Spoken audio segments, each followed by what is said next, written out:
Okay, good morning all of you. Good morning everyone.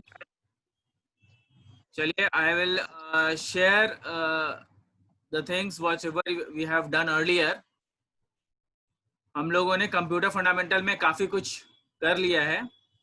95% of syllabus is over. Almost we have done all the things. There are 2 units from which small questions comes. बहुत छोटे छोटे questions आते हैं. 5-5 number, 2-2 number, 4-4 number के ऐसे questions आते रहते हैं.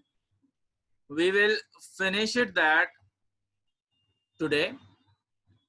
और हम लोग ये भी देखेंगे कि कुछ ऐसे questions जो आप लोगों को हमेशा जो है दिक्कत करती है, उस questions को जो है हम लोग कर लेंगे आज. और अगर इसके बाद भी कोई प्रॉब्लम होती है, you can always ask me up. ठीक है? Hopefully everybody is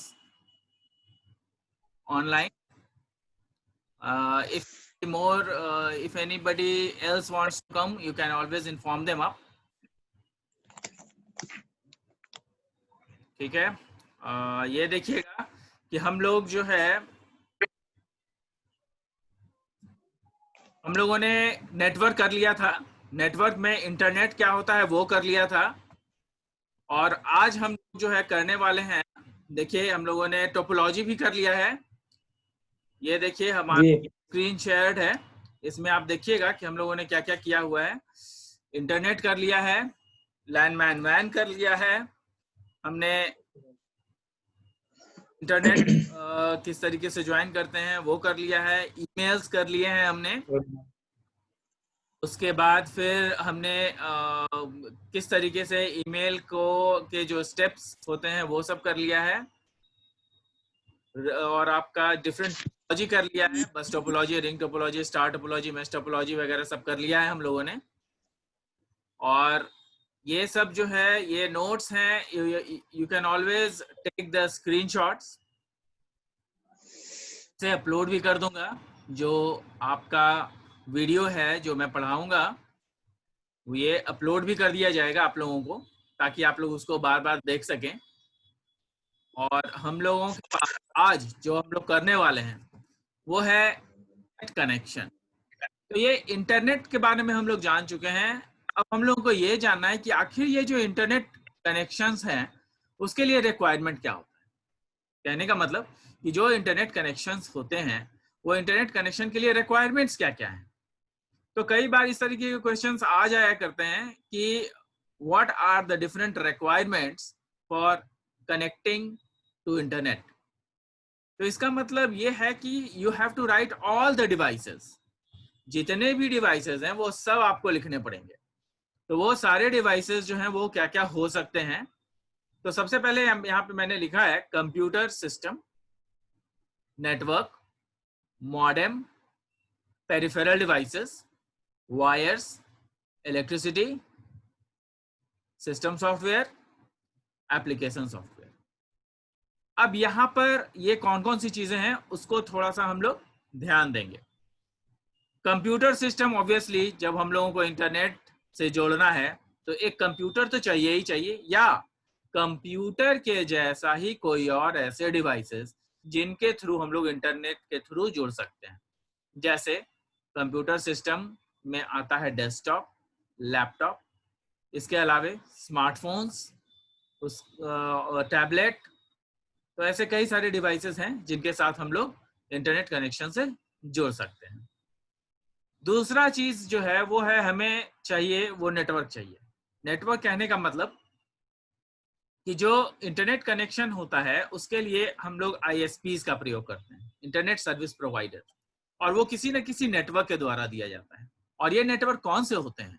ये नेटवर्क जो होते हैं वो किसी न किसी ISPs के द्वारा प्रोवाइड किया जाता है. और ये ISPs क्या होते हैं? ये ISPs होते हैं जैसे BSNL, आपके रिलायंस, एयरटेल, वोडाफोन. तो ये सब जो डिफरेंट नेटवर्क्स हैं और इन्हीं नेटवर्क के थ्रू हम लोग कनेक्ट हो जाते हैं, इंटरनेट से जुड़ जाते हैं. तो ये जो नेटवर्क है वो हमें चाहिए होता है। मतलब कि ये जो ISPs है, इंटरनेट सर्विस प्रोवाइडर की का हम लोग जो है हेल्प लेंगे और तभी हम लोग नेटवर्क से जुड़ सकते हैं। और उससे जुड़ने के लिए हमारे पास मॉडेम होना जरूरी, जो कि आपके स्मार्टफोन, लैपटॉप सब में इनबिल्ट होता है। हम लोग इनबिल्ट इसको रखते हैं और इसमें जो है इनबिल्ट होता है सारा मॉडेम वगैरह रहता है।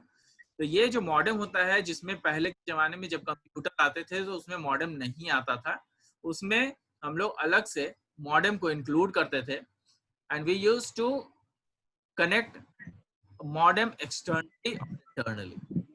तो एक्सटर्नली या इंटरनली अलग से मॉडेम को हम लोग लगाते थे। आज के डेट में हमारे स्मार्टफोन्स, टैबलेट और जो कंप्यूटर्स हैं उसमें मॉडेम लगे होते हैं। ऑब्वियसली पेरिफेरल डिवाइसेस भी चाहिए। पेरिफेरल डिवाइसेस किसको कहते हैं? पेरिफेरल डिवाइसेस का मतलब होता है आपका वैसे डिवाइसेस कंप्यूटर के साथ जुड़ने में हमारी मदद करते हैं। जैसे कि आपका जो कंप्यूटर है उसके साथ कीबोर्ड चाहिए, माउस चाहिए, कई बार इंटरनेट का जो प्रयोग है, जैसे अभी हम लोग जूम के थ्रू कर रहे हैं, तो वेबकैम भी चाहिए। तो these are the peripheral devices, जो कि लैपटॉप में इनबिल्ट आते हैं, अभी स्मार्टफोन्स में इनबिल्ट आते हैं, लेकिन कई सारे डेस्कटॉप्स हैं उसमें आज भी हम लोगों को अलग से सारे चीज लगाने पड़ते हैं। तो उसको हम लोग पेरिफेरल डिवाइसेस बोलते हैं। इंटरनेट से कनेक्ट होने के लिए हमें वायर्स चाहिए, और ये जो वायर्स है वो क्या होता है? कनेक्शंस के लिए होते हैं। एक मॉडेम को कंप्यूटर से जोड़ने के लिए जो वायर्स चाहिए उसकी बात हो रही है यहाँ पे। तो ऐसे ऐसे कई सारे वायर्स चाहिए, और ऐसे भी नेटवर्क से कनेक्ट होने के लिए, इंटरनेट से कनेक्ट होने के लिए किसी न किसी वायर की जरूरत होती है हमें। बहुत सारी चीजें वायरलेस हो चुकी हैं, लेकिन कहीं ना कहीं तो वायर चाहिए। जैसे अगर आपका जो आपका फोन है उसमें इंटरनेट तो आता है, आप कहिएगा कि सर इसमें तो वायर नहीं लगा है। वायर नहीं यहाँ पे लगा हुआ है, लेकिन आपका जो फोन है वो किसी न किसी वायर से तो कनेक्ट हो रहा है। वो नेटवर्क से जब कनेक्ट हो रहा है तो वो नेटवर्क आसपास के टावर्स पे कनेक्ट होगा, और जो टावर्स हैं वो वहां पर वो वायर से ही जुड़े होते हैं। तो वायर्स आर एसेंशियल, और हम लोग जानते हैं लैंड में हम लोग पढ़े भी हैं कि कितने सारे वायर्स चाहिए होते हैं नेटवर्क्स में जुड़ने के लिए। Next is electricity. ऑब्वियसली ये जो इलेक्ट्रिसिटी है that is an important part of network. अगर इलेक्ट्रिसिटी नहीं प्रोवाइड करेंगे तो हम लोग नेटवर्क से जुड़ नहीं पाएंगे। तो इलेक्ट्रिसिटी जो है वो हमें डायरेक्ट और इनडायरेक्ट चाहिए। डायरेक्ट कहने का मतलब कि डायरेक्ट इलेक्ट्रिसिटी के साथ हम लोग कंप्यूटर को जोड़ें, या फिर लैपटॉप में जो आपका लैपटॉप है वो उसमें बैटरी इनबिल्ट होता है, लेकिन उस बैटरी को भी इलेक्ट्रिसिटी से चार्ज करना पड़ता है। तो वी रिक्वायर इलेक्ट्रिसिटी। हम लोग उसके बाद यहाँ पे देखिए सिस्टम सॉफ्टवेयर चाहिए। सिस्टम सॉफ्टवेयर क्या होते हैं? मैंने आपको पढ़ाया है कि सॉफ्टवेयर क्या होते हैं। सॉफ्टवेयर 3 तरह के होते थे, एप्लीकेशन सॉफ्टवेयर, सिस्टम सॉफ्टवेयर और यूटिलिटी सॉफ्टवेयर। तो जो सिस्टम सॉफ्टवेयर है वही आपका ऑपरेटिंग सिस्टम है, and it has different operating system, means it has different softwares inbuilt in an operating system. बहुत सारे सॉफ्टवेयर्स का जो समूह होता है उसको सिस्टम सॉफ्टवेयर कहते हैं। लोगों के पास एप्लीकेशन सॉफ्टवेयर भी चाहिए। एप्लीकेशन सॉफ्टवेयर क्या होता है? एप्लीकेशन सॉफ्टवेयर हम लोग उसे कहते हैं जिसमें कि वैसे सॉफ्टवेयर्स जो कि आपके इंटरनेट के लिए जरूरी है, जैसे इंटरनेट एक्सप्लोरर, फायरफॉक्स, आपका क्रोम, गूगल क्रोम। तो इस तरीके के कई ब्राउजर्स हैं जो आपको, यूजर को सॉफ्टवेयर के थ्रू हम लोग इंटरनेट से कनेक्ट हो पाते हैं। तो ये सारे इंटरनेट कनेक्शंस के रिक्वायरमेंट्स हैं। अगर इसमें आपको कहा जाएगा कि एक्सप्लेन कीजिए, तो आप ऑब्वियसली कंप्यूटर को एक्सप्लेन कर सकते हैं 2 लाइन में। पूछेगा कि what are the requirements for internet connection, explain in 4 और एक्सप्लेन। तो सबको 2-2 लाइन में जो है इसको एक्सप्लेन कर देना है, एक एक लाइन में लिख देना है क्या होते हैं, कनेक्शंस के लिए जरूरी हैं। पेरिफेरल डिवाइसेस जैसे कीबोर्ड, माउस, एक्सटर्नली जो हम लोग लगाते हैं उसको पेरिफेरल डिवाइसेस बोलते हैं। मॉडेम क्या होता है, ये एनालॉग सिग्नल से डिजिटल सिग्नल में कन्वर्ट करता है और डिजिटल वापस से डिजिटल सिग्नल को एनालॉग सिग्नल में भी कन्वर्ट कर देता है। तो ये सारी चीजें हम लोगों को बतानी पड़ेगी जब भी हम लोग आंसर लिखेंगे। We will satisfy, we'll try to satisfy the reader। जो आपके आंसर पढ़ेंगे उसको हम लोग सेटिस्फाई करते हैं। कई बार क्या होता है कि लोग कहते हैं कि right the requirements of internet, हम लोगों ने 7-8 पॉइंट लिख दिया और उसको छोड़ दिया, उसको एक्सप्लेन किया ही नहीं। तो भाई यू आर इन इंजीनियरिंग, तो आप लोग इंजीनियरिंग और ये क्लास 5th-6th में तो है नहीं आप, तो 5th-6th के चीजें को भूल जाइए और आप जो है अभी क्या लिखेंगे वो इसको इस तरीके से लिखेंगे कि each and everything should be self explanatory, सभी कुछ एक्सप्लेनेबल होना चाहिए। ट्राई टू पुट मोर, जितना भी फोटोज वगैरह बना सकते हैं उसको बनाइए ताकि आप लोगों को नंबर काटने का कहीं आप किसी को जगह ही ना दें। तो ये सब चीजें ध्यान में रखिएगा। नाउ उसको मैंने एक्सप्लेन भी किया है, इसमें से जो इंपॉर्टेंट चीजें हैं, जैसे मॉडेम। मॉडेम क्या होता है, when a device transforms analog signal to digital signal, then it can be done by modulator। Modem जो है 2 वर्ड से बना है।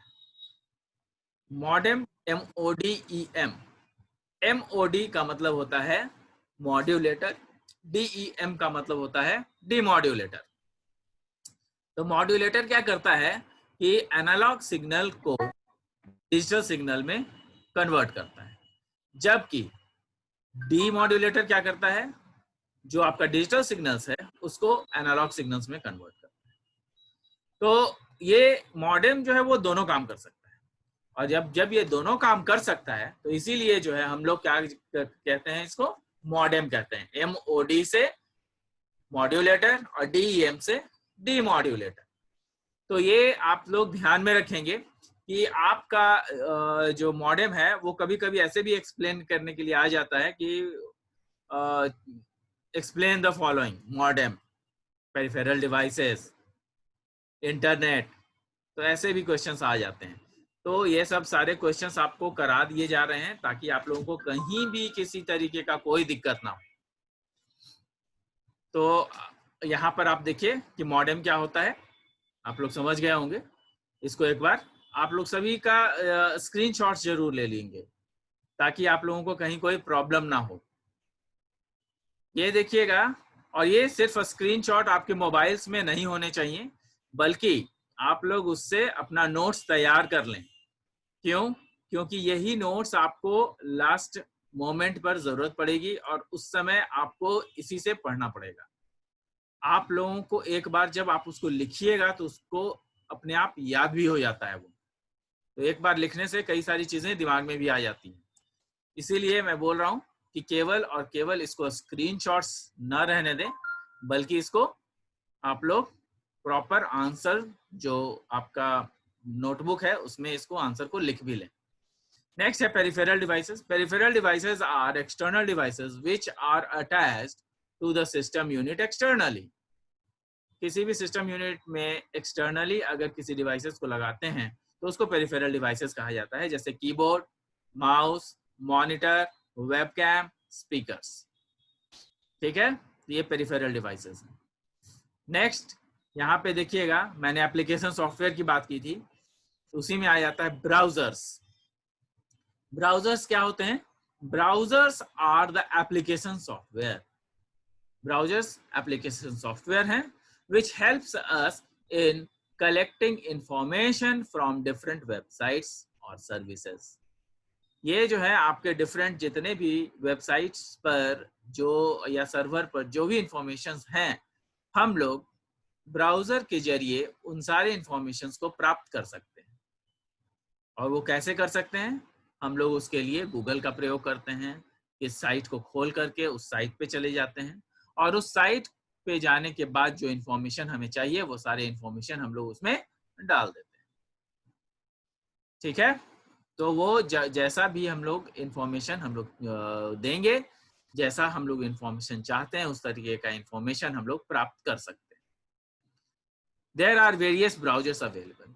ब्राउजर्स कई तरीके के होते हैं, जैसे internet explorer, Mozilla, Firefox, Google Chrome, UC browsers etcetera. कई बार आपसे ये भी पूछा जाता है कि इंटरनेट चैटिंग क्या है। तो इंटरनेट चैटिंग क्या होता है? ये एक कम्युनिकेशन है, दो या दो से अधिक लोगों के बीच में ये एक कम्युनिकेशन है। और ये कम्युनिकेशन जो है ये कम्युनिकेशन कैसा होता है? ये कम्युनिकेशन जो है आपका इंस्टेंट होता है। इंस्टेंट कहने का मतलब ये है कि आपका जो इंटरनेट चैटिंग होता है वो इंस्टेंट इसलिए होता है कि जो आप चैटिंग करते हो वो तुरंत आप जो, जैसे मैं अभी वॉइस चैट कर रहा हूं आपसे, वीडियो चैट कर रहा हूं, तो जो अभी मैं लाइव जो मैं आप लोगों को बता रहा हूं वो आप लोग लाइव उसी समय एट दैट इंस्टेंट सुन पा रहे हो या देख पा रहे हो। तो this is called chat, video chatting and audio chatting. वहीं पर हम लोग के पास केवल चैटिंग होता है जिसको कि टेक्स्ट चैटिंग भी बोलते हैं। उधर से आप लिखते हैं और इधर से मैं लिखूंगा, तो लिख करके भी बातें करते हैं जिसको कि हम लोग चैटिंग बोलते हैं मैसेजेस के द्वारा। तो these are the things which can happen only with the social networking sites। और ये सोशल नेटवर्किंग साइट्स के जरिए बड़े आराम से हम लोग करते हैं। और ये हम लोग जो है इसके लिए कई सारे साइट्स अवेलेबल हैं, जैसे याहू, जूम, स्काइप, कई सारे अवेलेबल हैं, गूगल। तो इसमें जो है इंटरनेट चैटिंग पढ़ लीजिए। When there is a communication between two or more person instantly, मतलब उसी समय, in rare time, मतलब अगर आपके पास इंस्टेंट है जिसमें कि टाइम बिल्कुल भी वेस्ट ना हो, तो उस समय हम लोग जो है इंटरनेट चैटिंग उसको उसी को इंटरनेट चैटिंग कहते हैं, जो जिस समय आप बोले और दूसरे बंदा लोग जो है उसको सुन ले। The messages can be sent, इसमें मैसेजेस भी भेजे जाते हैं। The messages can be sent without any delay at the receiver at the same time। Receiver के पास जो है सेम टाइम पे मैसेजेस पहुंच जाते हैं। It is only possible when the connected person is online। ये तभी पॉसिबल है जब दोनों तरफ से सभी लोग ऑनलाइन हो एक साथ, वरना ये चीज पॉसिबल नहीं हो पाएगी।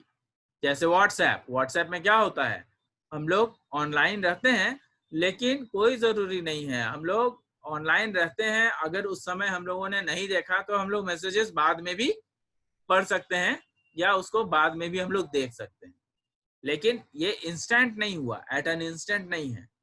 लेकिन वहीं पर हम लोगों के पास दूसरे मैसेजेस के लिए भी बहुत सारे प्लेटफॉर्म्स हैं, जैसे स्काइप हुआ, गूगल हुआ, तो इनके थ्रू हम लोग, याहू हुआ, इनके थ्रू हम लोग चैटिंग कर सकते हैं।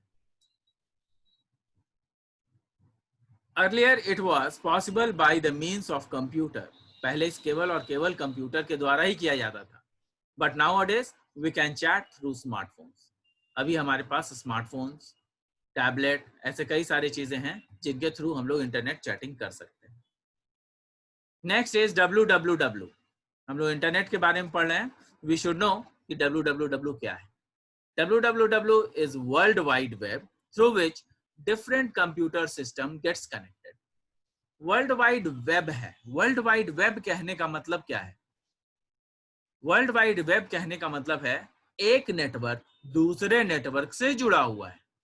कहने का मतलब हम लोगों ने नेटवर्क में पढ़ा है लैन वैन मैन, तो कई सारे लैन आपस में जुड़े हुए हैं, कई सारे मैन आपस में जुड़े हुए हैं, लैन मैन से जुड़ा हुआ है, मैन वैन से जुड़ा हुआ है। तो ये नेटवर्क्स ऑफ नेटवर्क है। जिसको कि हम लोग सारे कंप्यूटर्स को कनेक्ट करते हैं। नेटवर्क्स ऑफ नेटवर्क को हम लोग ऐसे भी इंटरनेट कहते हैं। तो ये इंटरनेट तभी पॉसिबल है जब आपका वर्ल्ड वाइड वेब के थ्रू कनेक्शन होगा, और ये वर्ल्ड वाइड वेब के थ्रू जब कनेक्शन होता है तो उसी को हम लोग वाइड एरिया नेटवर्क कहते हैं, जो कि वैन है। ठीक है, देखिए आगे पढ़िए।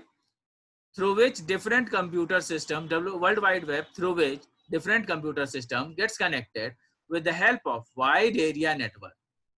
This communication is established and the messages are sent to the server.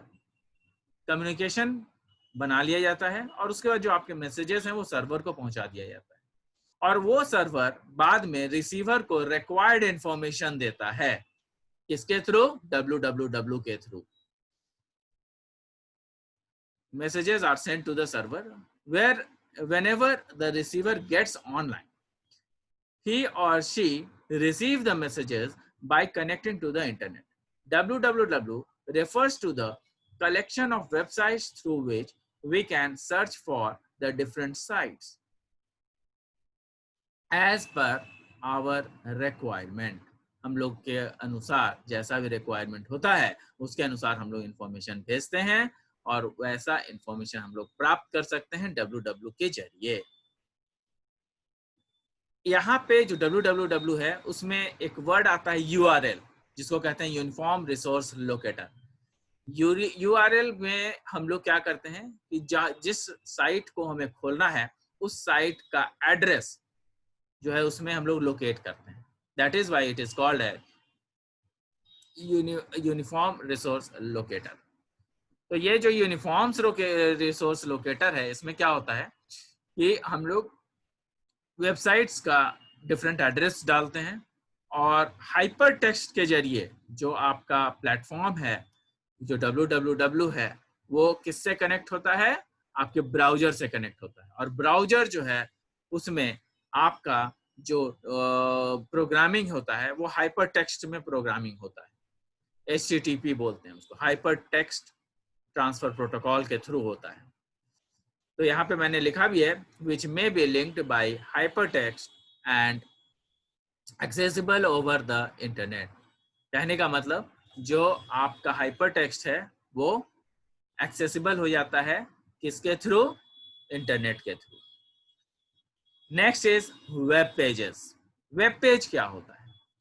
Web page जो है वो कुछ और नहीं है बल्कि आपका जो पेज, जो आप लोग जिसके जो इंटरनेट कनेक्शन के लिए जो पेज चाहिए होता है, जो जैसे कि इंटरनेट एक्सप्लोरर और कई सारे ब्राउजर के थ्रू जो आप लोग कनेक्ट करते हैं, उसके थ्रू हम लोग जो है वर्ल्ड वाइड जो वेब है उसका साथ कनेक्शन बनाते हुए हम लोग इंफॉर्मेशन भेजते हैं। और जिस सॉफ्टवेयर का प्रयोग करके, जिस पेज का के थ्रू हम लोग ये इंफॉर्मेशन भेजते या रिसीव करते हैं, उसको वेब पेज कहा जाता है। देखिए, web page is an electronic page which is hypertext document on the world's wide web. It is a suitable document through which information can be downloaded. ये एक ऐसा suitable सॉफ्टवेयर है जिसके थ्रू जो है ऐसा पेज है जिसके थ्रू हम लोग कहीं से भी कोई भी इंफॉर्मेशन प्राप्त कर सकते हैं जो कि इंटरनेट पर या सर्वर पर है।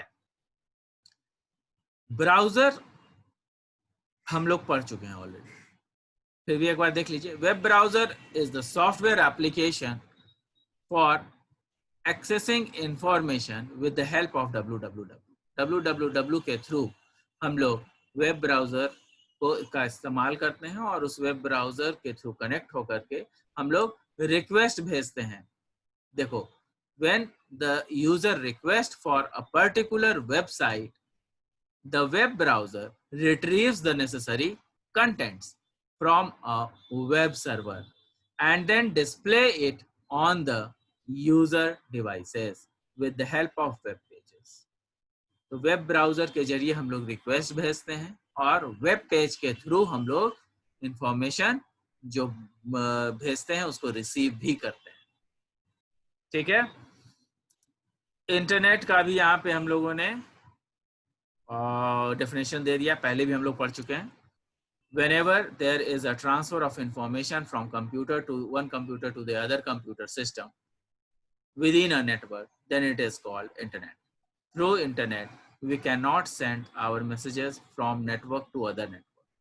कहता है कि through internet we can not send our messages. तो ये थ्रू इंटरनेट के जरिए हम लोग नहीं, किसके जरिए हम लोग भेजते हैं? हम लोग नेटवर्क के जरिए भेजते हैं। इंटरनेट के थ्रू हम लोग केवल कनेक्ट होते हैं। तो इंटरनेट पढ़ लीजिएगा। कुछ और भी चीजें हैं इंपॉर्टेंट, जिसमें कि कुछ क्वेश्चंस ऐसे पूछे जाते हैं जो कि कंप्यूटर से बेसिक, कंप्यूटर बेसिक्स या फंडामेंटल्स का फंडामेंटल क्वेश्चंस है, जैसे डीबीएमएस। अब डीबीएमएस क्या होता है? तो डीबीएमएस जो है, डेटाबेस मैनेजमेंट सिस्टम्स को डीबीएमएस कहते हैं। और ये डीबीएमएस क्या होता है कि आपका जो कई सारे, आप देखिए, आप लोग फेसबुक चलाते होंगे, तो जो फेसबुक चलाते हैं उसमें आप देखते हैं कि आपने अपना फोटो लगाया है या आपने किसी को मैसेजेस भेजा है या कई सारे जो आपने उसमें डाला हुआ है, वो हमेशा जब भी खोलते होंगे तो वो इन्फॉर्मेशन आपको दिखता है। एक बार डाल देते हैं या एक बार फोटो डाल देते हैं तो वो इन्फॉर्मेशन जब भी आप खोलते हैं दोबारा तो दिखता है। इसका मतलब ये है कि जो इन्फॉर्मेशन आपने डाला है वो कहीं ना कहीं स्टोर्ड है। तो वो जो स्टोरेज है वो आपके फेसबुक के साइट पर स्टोर नहीं होता है, बल्कि बैकएंड, जिसपे बैकएंड में होता है। मतलब जो आपका सॉफ्टवेयर है उस सॉफ्टवेयर के बैकएंड में, बैकएंड से कनेक्टेड होता है, जिसको कि डेटाबेस बोलते हैं। और उस डेटाबेस में आपकी जितनी इंफॉर्मेशन है वो स्टोर कर ली जाती है। और वैसे वैसे जितने करोड़ों की संख्या में जितने लोग उससे जुड़े हुए हैं, वो सारे लोगों का अलग अलग डेटाबेस बना हुआ है। और वो सारे डेटाबेस, जितने भी लोग जुड़े हुए हैं, वो सारे डेटाबेस एक जगह सर्वर पर, फेसबुक के सर्वर पर लोडेड है। उसको हम लोग जो है क्या कहते हैं? उसको हम लोग कहते हैं डेटाबेस। और उस डेटाबेस को जिस तरीके से भी हम लोग ऑर्गेनाइज करें, उसको किस तरीके से हम लोग मैनेज करते हैं, तो जिस पद्धति के थ्रू, जिस सिस्टम के थ्रू उसको मैनेज करते हैं, उसको हम लोग कहते हैं DBMS, that is database management systems. अगर डेटाबेस को हम लोग इस तरीके से कि पहले नाम रखना है, फिर उसका फोटो स्टोर करना है, फिर उसके फ्रेंड्स सर्कल को रखना है, तो ये सब डेटाबेस में होता है। और उसके सीक्वेंस को हम लोग जिस तरीके से भी रखेंगे वो सीक्वेंस हमें दिखाएगा, और उस सीक्वेंस के अनुसार जो हम लोग रखेंगे उसी को मैनेजमेंट सिस्टम्स कहते हैं। मतलब डेटाबेस को मैनेज करने का जो सिस्टम है उसको DBMS कहते हैं। अब देखिए है application of computer in instruments. कई बार आपसे ये पूछा जाता है कि जो हमारे कंप्यूटर, जो आज हम लोग कंप्यूटर यूज कर रहे हैं, वो कंप्यूटर किसी न किसी तरीके से हम लोगों को जरूरत है या जोड़ती है हम लोगों को बहुत सारे इंस्ट्रूमेंट को बनाने में। तो वो कौन कौन से ऐसे इंस्ट्रूमेंट हैं, वो क्या क्या एप्लीकेशंस हो सकते हैं कंप्यूटर के जरिए, तो वो सारे एप्लीकेशंस का कई बार जो है यूज होता है। तो समझिए कि ये जो आपसे पूछा जा रहा है वो है यूजेस ऑफ कंप्यूटर्स। तो यूजेस ऑफ कंप्यूटर कहिए या uses of computer in instruments, ये कहिए, दोनों का जो आंसर है वो एक ही होगा। ठीक है, तो इसमें देखिएगा मैंने लिखा है computer is being used for designing different instruments और मशीनरी कंपोनेंट्स। बहुत सारे इंस्ट्रूमेंट या मशीनरी कंपोनेंट्स को बनाने के लिए यूज होता है। आप लोग इन सब का नोट्स का स्क्रीनशॉट्स ले लेंगे, याद रखिएगा। ये जो है मशीनरी कंपोनेंट्स को बनाने के लिए यूज होता है, so as to have the exact dimension of the instrument. कई बार क्या होता है कि हम लोग ऐसा इंस्ट्रूमेंट, जैसे कि आप देखिएगा कि डॉक्टर्स के पास कई सारे ऐसे इंस्ट्रूमेंट्स होते हैं जो कि वेरी फाइन होते हैं और उसको फाइन रखना पड़ता है। तो उसका जो बनाने का जो तरीका है उसमें कंप्यूटर अगर हो तो कभी भी किसी भी जो इंस्ट्रूमेंट का जो साइज है उसमें चेंजेस नहीं आता है। इसीलिए जितने भी ऑटोमोबाइल्स हैं, सब मैकेनिकल के जितने भी इंस्ट्रूमेंट्स बनते हैं, मेडिकल के इंस्ट्रूमेंट्स जो बनते हैं, वो सब में कंप्यूटर्स का प्रयोग होता है, ताकि जो हमारा सिस्टम बन रहा है, जो हमारा इंस्ट्रूमेंट्स बन रहा है, उसमें दो इंस्ट्रूमेंट्स में कहीं कोई अंतर ना रहे। आप लोग देखते हैं कि हम लोगों की बाइक खराब होती है, साइकिल खराब होती है, तो उसका स्पेयर पार्ट्स जा करके ले लेते हैं और उसमें लगा देते हैं। तो स्पेयर पार्ट्स जो हम लोग खरीदते हैं उसमें कहीं भी कोई बदलाव नहीं होता है, एकदम एग्जैक्ट बनता है। वो एग्जैक्ट कैसे बनता है? वो कंप्यूटर के जरिए बनता है। कंप्यूटर में वो एग्जैक्ट मशीनरी कंपोनेंट्स की चीजें डाल दी जाती है और उसी के अनुसार आपका जो कंपोनेंट्स है, ये इंस्ट्रूमेंट्स है, उसी के अनुसार काटा जाता है। तो वो कहीं से भी दूसरी चीजें, मतलब कि कहीं से भी कोई दिक्कत नहीं आती है। हम लोग एग्जाम्पल के तौर पे ये भी देख सकते हैं कि जो हम लोग लेटर डॉक्यूमेंटेशन करते हैं, उसमें देखिएगा कि जो हम लोग ABCD जो लिखते हैं, तो अगर 2 बार ABCD लिखा है तो पहला ABCD और दूसरा ABCD में कहीं कोई अंतर नहीं होता है। लेकिन अगर वही चीज अगर हम लोग हाथ से लिखेंगे तो हो सकता है कि हम लोग जो A लिखें वो दूसरा बार A लिखेंगे तो उसमें हो सकता है कि दोनों में फर्क आ जाए।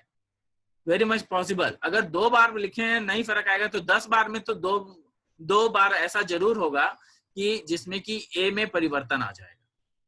तो मैनुअल सिस्टम में क्या होता है और दिक्कतें आ सकती हैं। क्यों? क्योंकि वो हमारे पे डिपेंड करता है कि किस तरीके से हमारा हाथ मूव कर रहा है।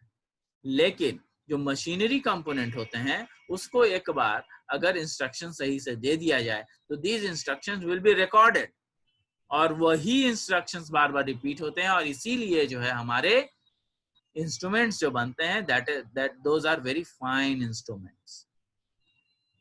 Next point, computers can also be used for trying out in notes. Notes का मतलब होता है धुन। कई बार जो है हम लोग म्यूजिकल इंस्ट्रूमेंट में कंप्यूटर्स का यूज करते हैं। जितने भी आप म्यूजिकल इंस्ट्रूमेंट्स में जो धुन बनते हैं वो सब अब कंप्यूटर्स पे बनने लगे हैं। क्यों? क्योंकि हमारे पास जो सॉफ्टवेयर्स हैं वो बहुत ही अच्छे सॉफ्टवेयर अब बन के आ रहे हैं and they are very fine softwares which can help you out in making your notes. कहने का मतलब आपके धुन को बनाने में बहुत ही सहायक होते हैं। जितने भी म्यूजिकल इंस्ट्रूमेंट्स हैं उसमें अभी यूज हो रहा है। अभी जो है कई सारे जो कंप्यूटर के यूजर्स हैं वो एयरलाइंस और रेलवेज में भी देखा जाता है। The application of computers are there in airline and railways ticket reservation. ये हमने लिखा है यहाँ पे। तो अभी एयरलाइन और रेलवे का जो टिकट रिजर्वेशन है उसमें काफी यूज हो रहा है और अभी जो है कंप्यूटर का यूज बढ़ता ही जा रहा है। आज के डेट में सब लोग घर में बैठ करके ही रिजर्वेशन के टिकट कंफर्म कर सकते हैं। तो ये करने के लिए हमें ऑब्वियसली कंप्यूटर, इंटरनेट, सॉफ्टवेयर की जरूरत पड़ेगी। यहाँ पे देखिए, with the help of computer we can book tickets for reservation in airways or railways from any part of the world. This is possible with the help of internet. With the help of internet we can transact money. अभी हम लोग internet के जरिए जो है हम लोग कई सारे जो है पैसे भी भेजते हैं। आज के डेट में देखिए आप अपने स्मार्टफोन से पेटीएम कर रहे हैं, पे फोन कर रहे हैं। तो this is only possible with the help of softwares. तो आज जो है कंप्यूटर काफी यूज में है। अब देखिए आगे है application of computers in robotics. Robotics में भी यूज होता है कंप्यूटर। ऑब्वियसली जो हमारे रोबोट्स हैं उसमें भी कंप्यूटर आजकल के युग में यूज हो रहे हैं।